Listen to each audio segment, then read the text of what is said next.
I'll take about 3 parts I would like to discuss with you. I never believe in the word called narrative. There is a difference between narrative and truth. BJP ka social media ka volunteers, we are on the side of truth. We are never on the side of narrative. I'll give you a small example to illustrate the difference between a narrative and a truth. We all know Congress party is declining. Just yesterday I was seeing in television channel, the previous Congress Delhi ka state president has joined BJP yesterday in the presence of our state president. So we all have seen. Across India, we know Congress party is on a decline, possibly in 2024. June 4, when the counting happens, Congress party will come down to less than 50 member of parliament in the Lok Sabha. It will happen. But Congress ka ecosystem jinda hai.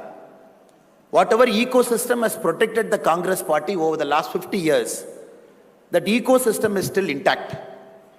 Our job as social media volunteers and people in the social media is to dismantle the Congress ka ecosystem, which is functioning more than the Congress party. So first 10 minutes, I'll take some examples to illustrate the difference between a narrative and a truth. There was a news article in a newspaper. 33% of girl students in a college have married their own professors. This is a news article. 33% of girl students in a college have married their own professors. Immediately the ecosystem will say, what is happening in our country? 33% girl students have married their own professors. What is it? We are not getting into the value judgment of right or wrong. Now this is a narration, a narrative, which says 33% girl students have married their professors. But if you look at the truth, that class might have only 3 girl students, and 1 girl student might have married their professor. That is their personal relationship. Nobody is bothered. So 1 girl student marrying their professor, that is the truth. But the narrative is 33% of girl students in a college have married the professor. Our job is to bust this narrative wherever a false narrative gains ground in the country, and using that narrative, they try to make a story out of it. In the last 10 years of Modi ji's rule, whatever good things, great things we have done, we are taking that to the elections in Delhi on May 25. But still the false narrative, the opposition used to do it for a lot of years. And they're using the false narrative even during this. Now we have to understand, at one point of time, journalism in India, journalists in our country, they were literally considered God. And these journalists had so much access to power, they were even controlling the policy making. They were deciding who should meet the minister. If you observe carefully the Neera Radia tapes of that era, some of our top journalists in our country had unbridled access to power, to some of the top cabinet ministers. They even knew some of the policy decisions even before it happens. And many of the brokers had access to the ministers of UPA 1 and 2 through some of the journalists. So journalists believed and they were traveling freely with the top leaders. They had access to the Prime Minister. They were traveling in the same airplane along with the Prime Ministers to different parts of the world. Now after Modi ji has taken over our country as Prime Minister, from May 30, 2014, there is a difference. And everybody is treated equally. Nobody is given an extra access to the government. Even a journalist has to get information like the same source you and me can get the information. So this has created a cognitive dissonance. There is still a group of journalists belonging to the ecosystem who believe the institutions are collapsing simply because their access to power is cut. So this is why our social media volunteers, people who are sitting in this room, we have a very important role to play, not only during the elections, even before the elections also. Before I get into some of the political aspects which we need to discuss, I'm still on the narration part. Just yesterday, there was a news article from Reporters Without Borders who said the press freedom in India is declining. And we all have read in the paper. Not only this, we keep reading a lot of articles in our newspapers which Indian media loves to cover in a big way. The institutions in our country are collapsing. after BJP has taken over, BJP has come to the government. So very often they keep quoting couple of indexes, press freedom index, the democracy index, to say, oh, in India democracy is declining. And many newspapers cover it prominently. Again, I'm giving this example as a second example to say how a narrative is set in our country by people who don't want to believe India is progressing. There is this Freedom in World Index, which is covered largely, which talks about the democracy and civil liberty in each of the country.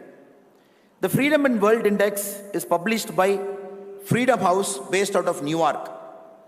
India's civil liberty score, if you see, in 2018 was 42. In 2022, it has come down to 33. So now India's overall ranking has come down to 66, which India had during emergency. Emergency time में India का क्या score था? अभी Freedom in World Index has given the same score to us. Northern Cyprus, a country controlled by Turkey, is having a democracy score of 77, that is better than our country. Mongolia, which had a one-party system in 1990 till 1990, is having a score of 84, which according to Freedom in World Index is a free country. Now if you keep looking at it, this is a narrative. Now this will come in the paper, people will read it. But our job as social media volunteers, as influencers, is to dig the truth, to find what is really the truth, so that through our social media handles, through our ecosystem, we publish to the people at large. If you look at the truth of what is happening, this report, Freedom in World Index, which is coming in all the top newspapers, it is produced by a team of in-house staff, analyst, consultant, external analyst. It is not, they don't come to India, they don't meet you and me, they don't take survey in Tamil Nadu, survey in Kerala, survey in Delhi, and then they put out a score. So they have 25 questions which they give to a team of 100 people. They are the staff, analysts, consultant, experts. It is not by any common people of the country. These people fill out these 25 questions. The average answer is taken out. And then from New York, they publish a survey stating, oh, India may live, civil liberty score has come down. Not even a single Indian citizen answers the question there, whereby this number is derived. So this is where we should bring out the truth to say, this is all bogus things that keep coming during every election. The next one is the Economist magazine.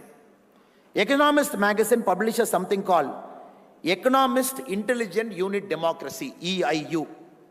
If you look at it, it is published by the research and consulting arm of Economist magazine. India was ranked 27th in 2014. India, last available survey, we are ranked 46th in 2021. Our civil liberty score is less than Hong Kong and less than Sri Lanka.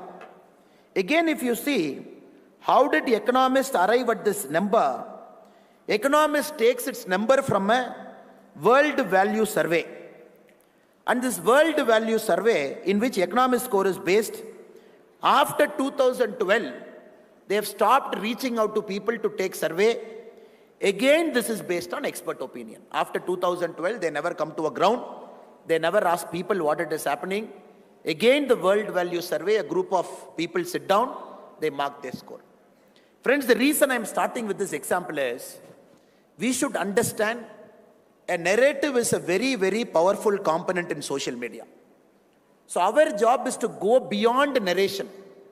So the top 2 surveys in the world, which talks about civil liberty, both the surveys are done by in-house experts who answer a set of questions, based on which this magazine publishes a report saying, oh, India mein civil liberty kam ho gaya, India mein democracy is under threat.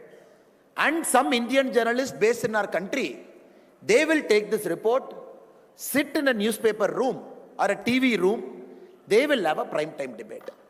So we have to understand, in this age and time, our role here is to find the truth, find the information and bring out in the public domain. Because everything, whatever survey they bring about our country, it borders on bogus. There is nothing called reality to